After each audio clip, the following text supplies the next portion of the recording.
Clarkson on the drive, kicks it out for Man. Man, three-pointer, bang! Oh, what a man!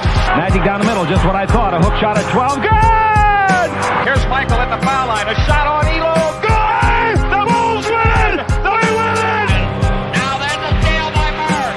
Underneath the DJ, lays it in. Going up over Bell, ball away. Yes! Yes! At the buzzer, he does it! Was there ever a doubt? A Smith screen, Posey will defend. Oh! LeBron James with no regard for human life. It's a physical game. Oh, man, oh, my. A monster jam by Blake Griffin. What's going on, guys? Welcome back to another post-game recap here in the 2022-23 season. One of my last ones before I go to Qatar for the World Cup. Obviously, the content on that is going to be on this channel as well. Before we get started, please make sure to subscribe on YouTube at Dime Dropper, and of course to follow me on all social media platforms at Twitter, Instagram, and Facebook, and TikTok at Dime Dropper Pod. Shout out to everybody in the live chat tonight. The Clippers, only one game to talk about tonight. I did say, and I will bring an update on every single team in the league before I go, like the first 10 games of each team, because I've been actually watching a lot of games from other teams, and I got a lot of thoughts. The Warriors struggles, the Minnesota Timberwolves, the Pelicans, the Cavaliers I've watched a lot of, even the Nuggets who are starting to gain their form. But tonight we only got one game to talk about, the battle of LA, quote unquote. Clippers and Lakers. Hasn't been much of a battle lately. Clippers getting their 9th straight win over the Hallway Partners. 9-0 with Ty Lue as coach. It was not a pretty one in my opinion at all. Very up and down game, a total game of runs. Russell Westbrook continuing to come off the bench for the Lakers. LeBron James back after a one-game absence, but he would not finish the game. I'll talk about that as we go on. But starting lineup of the Lakers, Patrick Beverley, Austin Reeves, Troy Brown, LeBron James, and AD at the 5, in which, of course, he doesn't like. Cameron Hasselli says, honestly, enjoyed this one much more than the season opener, he says. So the first quarter, I thought it was a very meh start for the Clippers. Immediately what stuck out to me is Patrick Beverley was guarding Paul George. And for the second consecutive game that we played against the Lakers, Paul George started out on some bullshit against Patrick Beverley in the first when he was in the game. If you actually go back and watch the beginning of this game, when Patrick Beverley was in, Paul George was struggling. This man, it was 10-13. Clippers were winning when Pat Bev came out of the game at the 6:29 mark, and then PG started getting off. But one thing about Pat Bev is he's really getting in his airspace. He caused 2 turnovers on Paul George in like the first 5 minutes of the game. Actually, it may have been 3. And again, I really don't understand why Paul George makes the game so complicated for himself sometimes. Like, tonight it was the same story.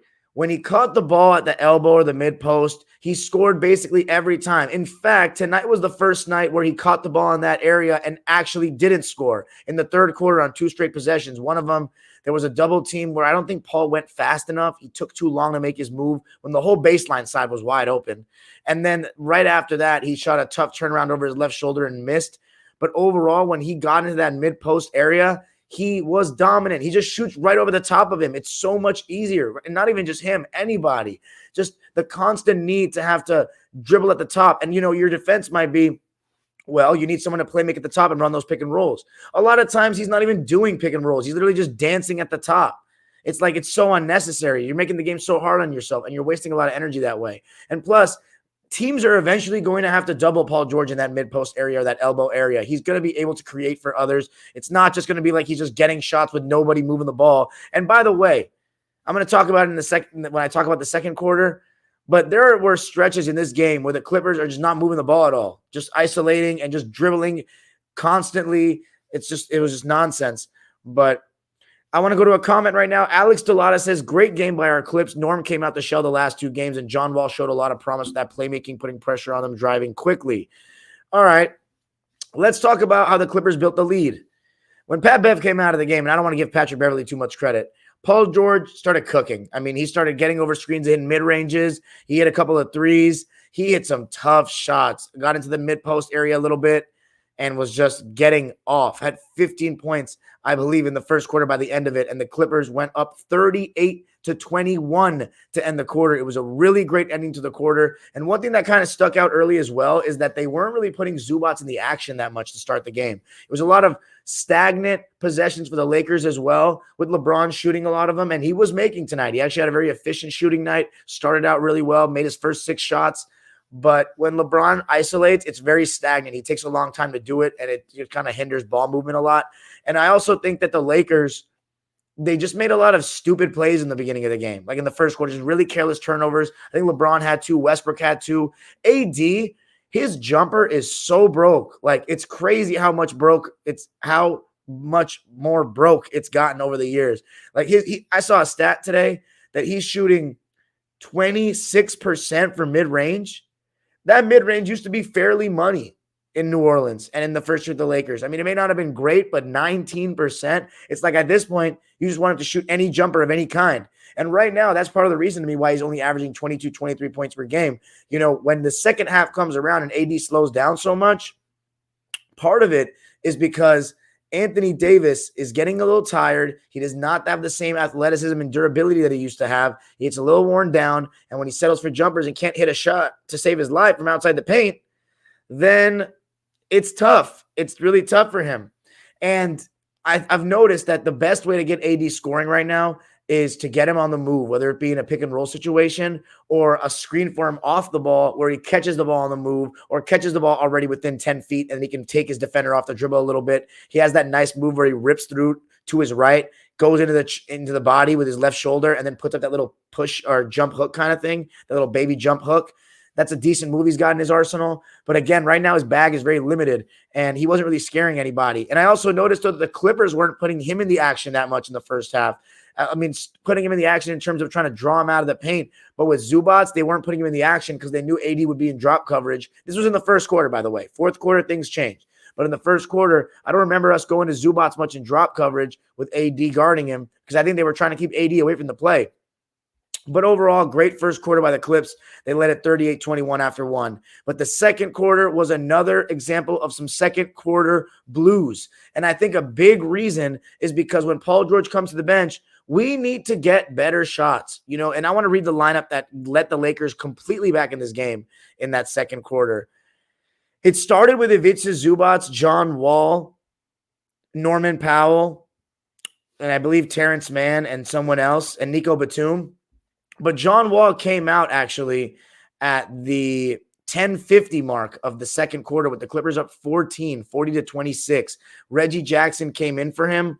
And, oh, boy, it was just not good basketball being played by the Clippers. Reggie Jackson, Norman Powell, Terrence Mann, Ivica Zubac, and Nico Batum.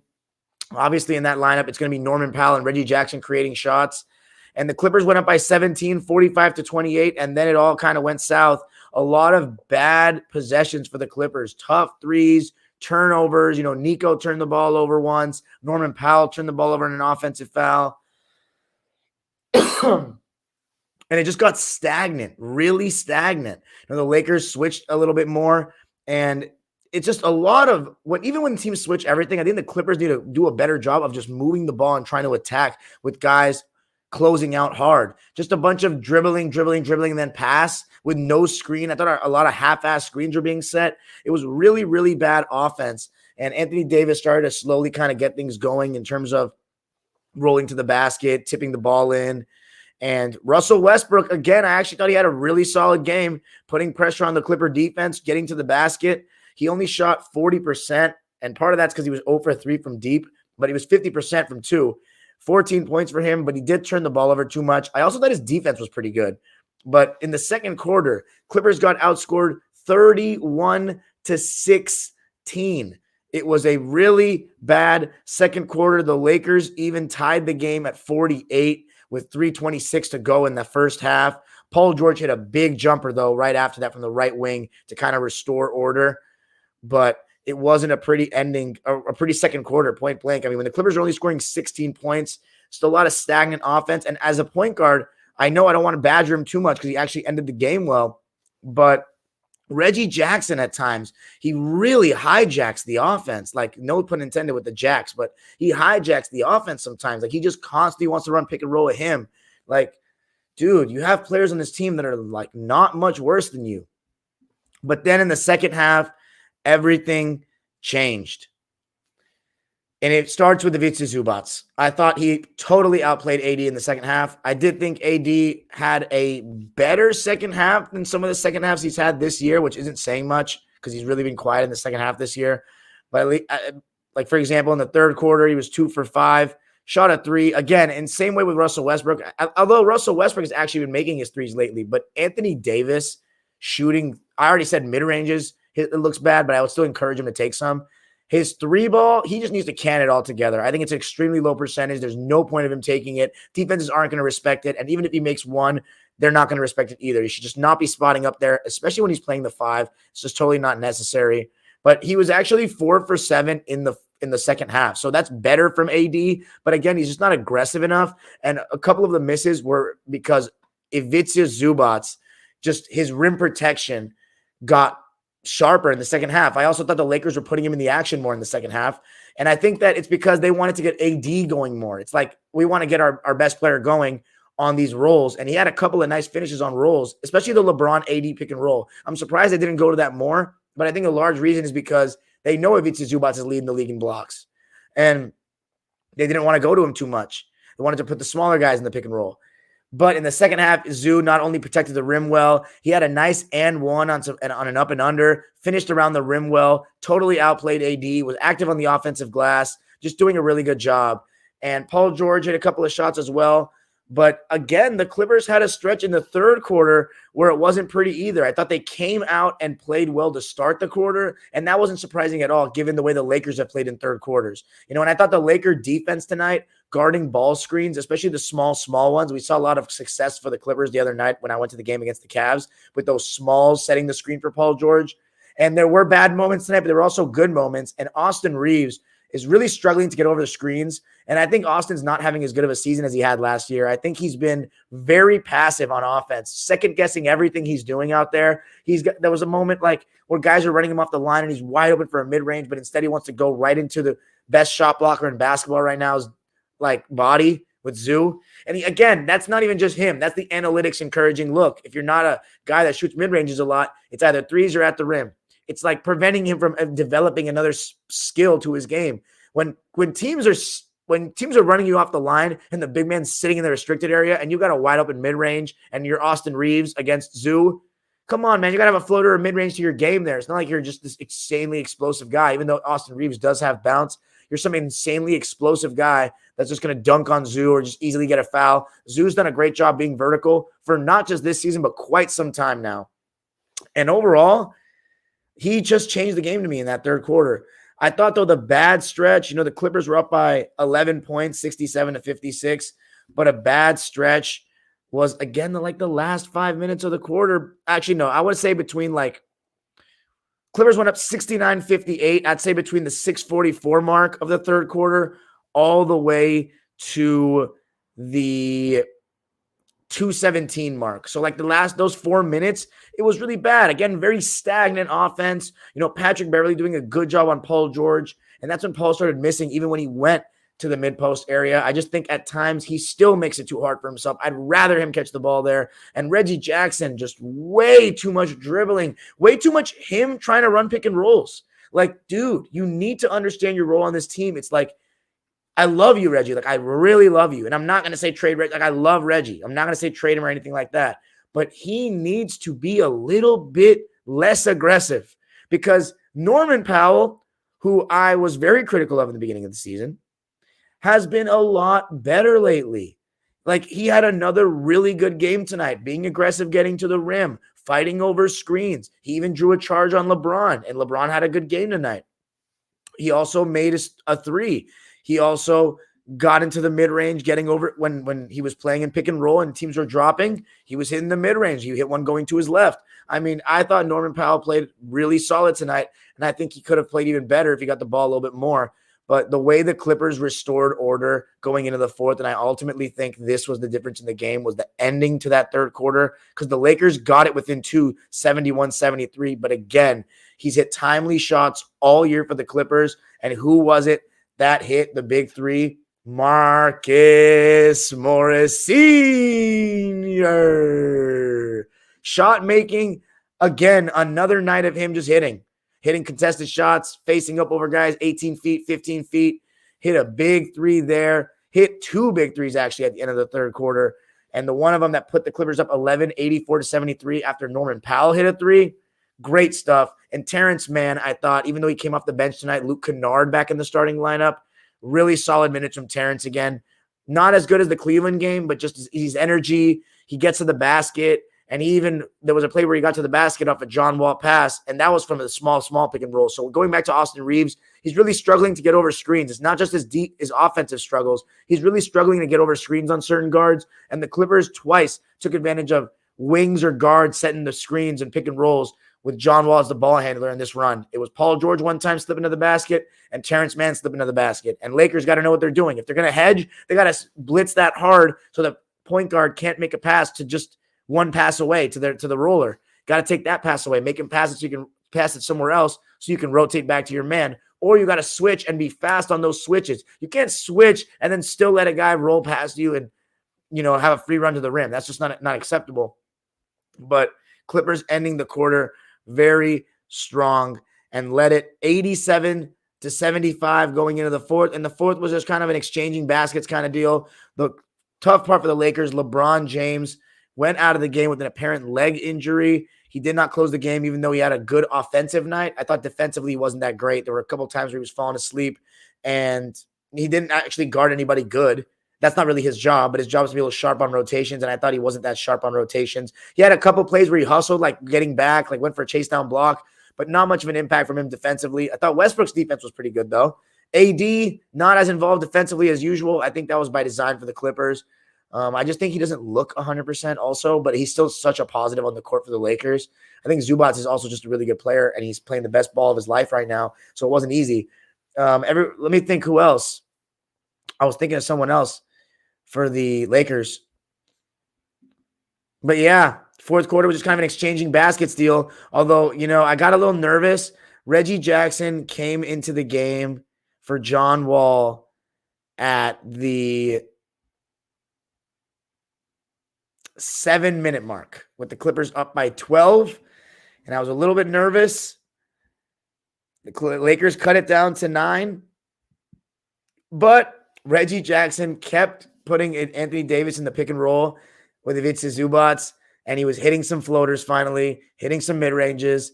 I was getting nervous because literally every single time it was Reggie attacking and trying to run pick and roll. Like not Norman, not Paul George. It's like we don't need to live and die by Reggie anymore. Like seriously, we don't need to live and die by Reggie, but he made his shots. He closed the game, and for the second straight game, he's been clutch, and the Clippers weren't really threatened at the end. Final score, 114-101 from the Staples Center in a Clipper home game. The Lakers dropped to 0-5 on the road.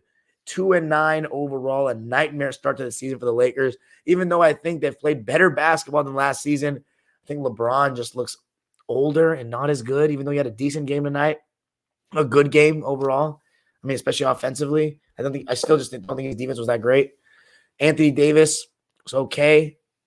Not great, to be honest. Westbrook, pretty decent. The supporting cast, though, just so buns. So buns. And right now, the Lakers, it's a whole mess between the ownership. They don't want to go over the tax. They're just being really cheap. It's just not like the Lakers, who I don't really know what's going on financially. It's like, do you have all this money from being the most powerful franchise in the NBA? Or, like, are you broke? Like, you know what I'm saying? Like, can you go over the tax for certain role players? Like, we say that they have no money to spend because they have 3 max contracts. But, I don't know. Can you go over the tax?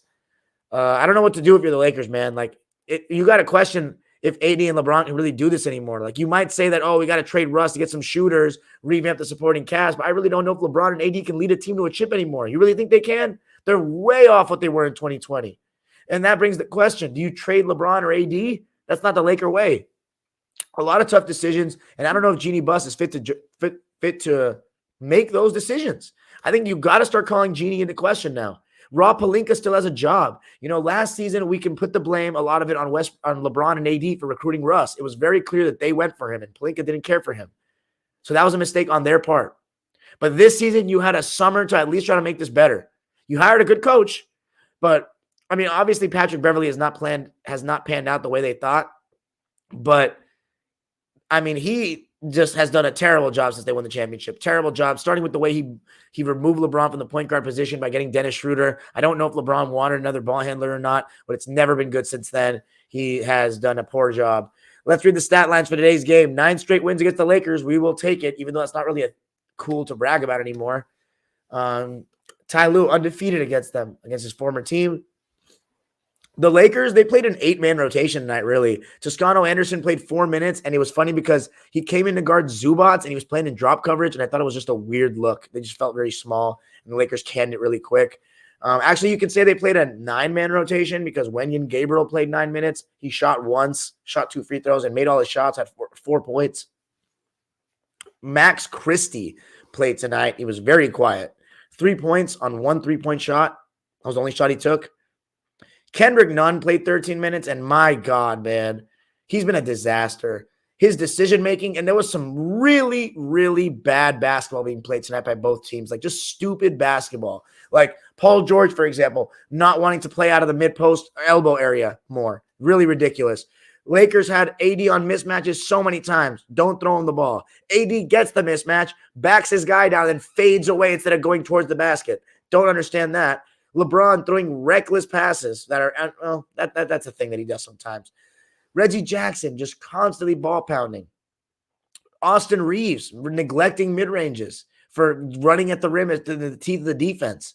Luke Kennard, somebody's running him off the line, doesn't step into the 18-footer that he's so cash at, wants to take a step back for a 3, and the defender gets back in the picture. I mean, no high-low when AD's getting fronted in the post, double-teamed off the ball in the post. It's just such poor basketball, very low IQ stuff, and Kendrick Nunn contributed to that. It's just shooting when he shouldn't shoot, and then indecisive when he's coming off screens. He just looks lost. He looks like he has no idea what he's doing out there. 13 minutes for him, 0 for 4 from the field, 0 for 2 from deep, a donut. He just looks like he can't do something right now. It's crazy. And then Westbrook, 14 points, 4 rebounds, 9 assists, 2 steals. He did turn the ball over 4 times, though. 6 for 15 from the field, 0 for 3 from deep in 30 minutes. I thought, not bad, honestly. Starters, Austin Reeves, not a very good game. Even though plus minus says otherwise, he was +1, but don't think he was very good. 8 points, 3 for 10 from the field. The guy cannot hit a 3 right now. 1 for 5 from deep. And again, the Lakers not shooting very well from deep. 31%, 10 for 32. Where was Lonnie Walker tonight? I just realized I didn't play, and he's been the 4th best player on the team for the Lakers this year. 2nd straight game with illness. Okay, interesting. That was a big loss. Pat Bev, I actually thought he played okay because he did a good job on Paul George when he was guarding him. 7 points, 2 rebounds, 4 assists, but he had 5 fouls. He was +3 on the court, and I think that actually does match the eye test. They did well when he was on the court. 35 minutes for him, 2 for 8, but 2 for 5 from deep. He missed a couple of chippies, though, a layup that he just always used to make. It's weird. But he did shoot 40% from 3, so if you're a Laker fan, maybe you can get some rhythm going from there. Troy Brown, when you talk about low IQ decisions, I think he takes shots like he's a star. Just some very questionable shots. 14 points and 4 rebounds for him tonight. 6 for 10 from the field, so he shot well from the field. 2 for 6 from deep, though, and I think a lot of those threes are just unnecessary, tough shots. AD, 21 points, 9 rebounds, 3 assists, 1 block, 3 turnovers, 9 for 16 from the field.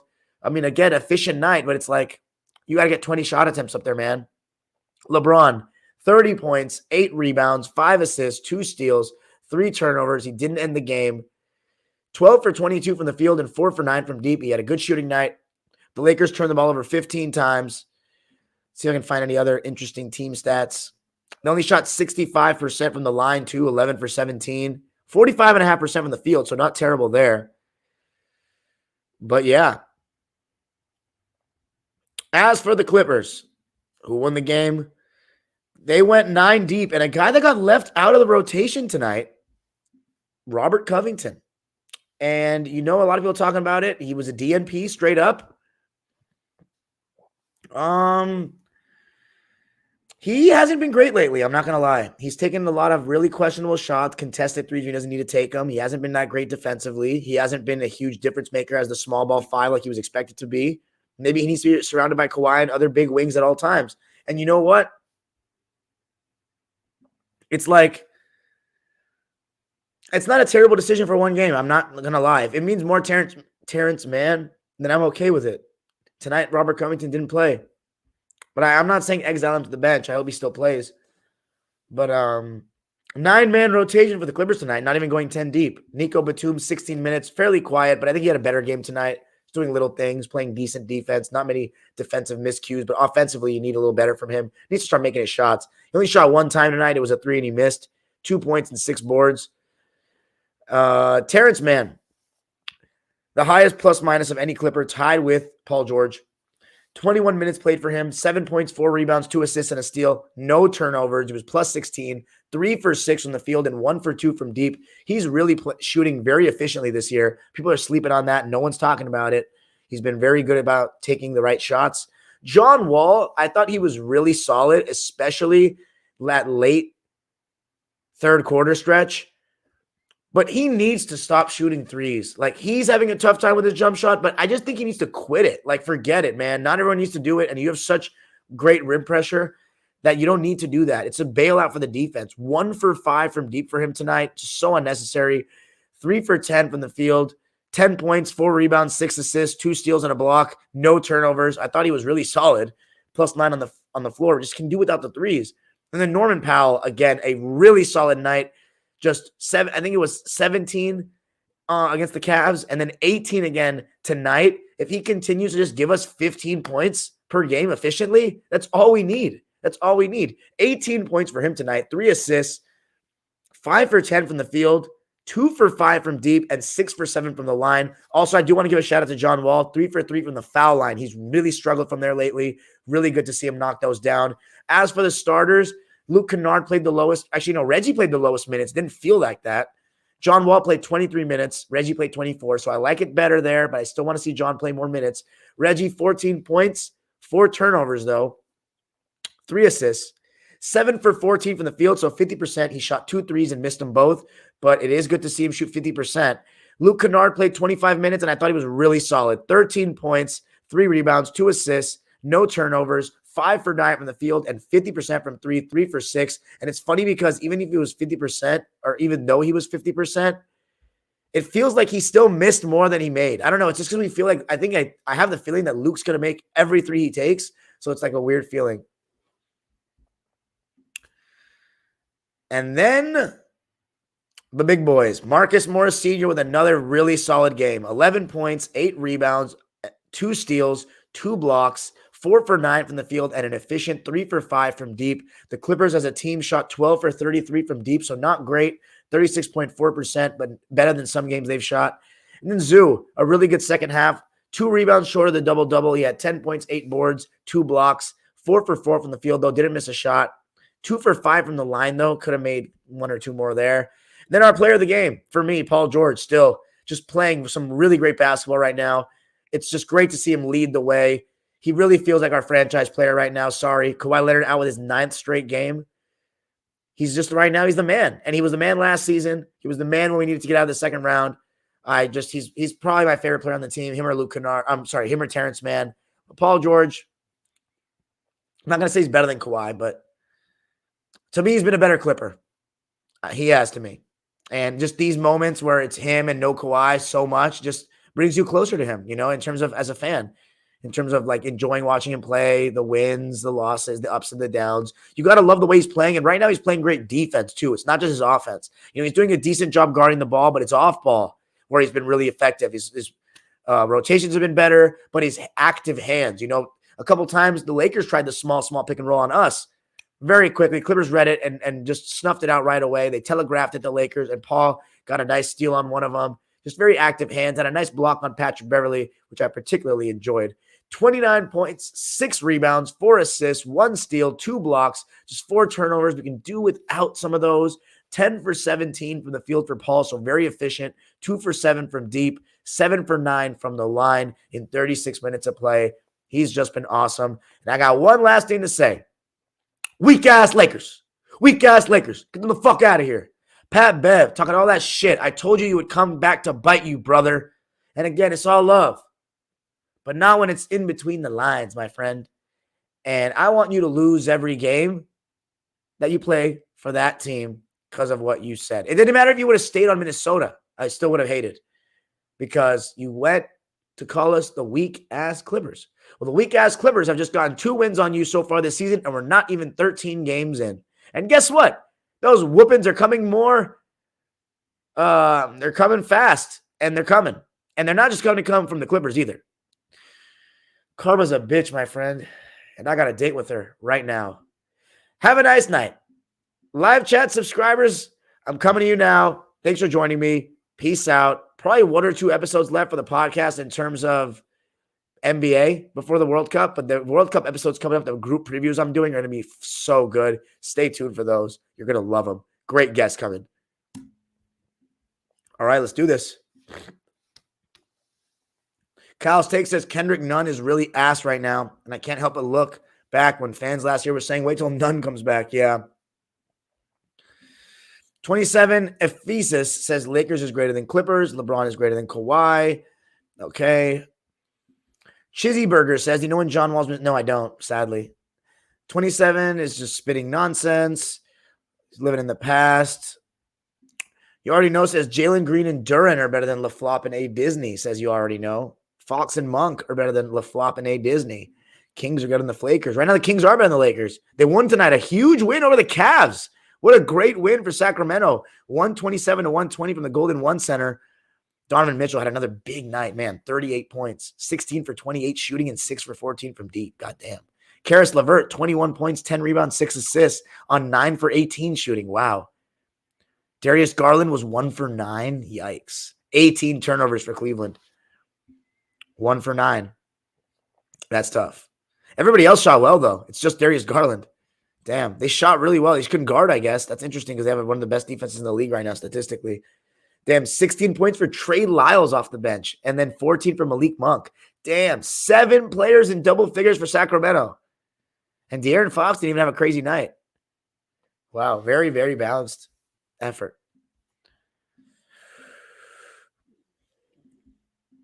I'm not reading these nonsense comments, guys. There's just no point.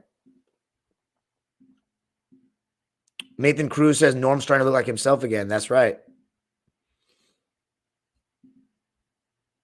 Kyle Steak says PG said he's number 2, but right now he's really the number 1. Even when Kawhi comes back, PG's number 1. We'll see. Alfonso Lopez doesn't agree. He says, not me. Kawhi's still numero uno. Pat Bev trick y'all. That's right.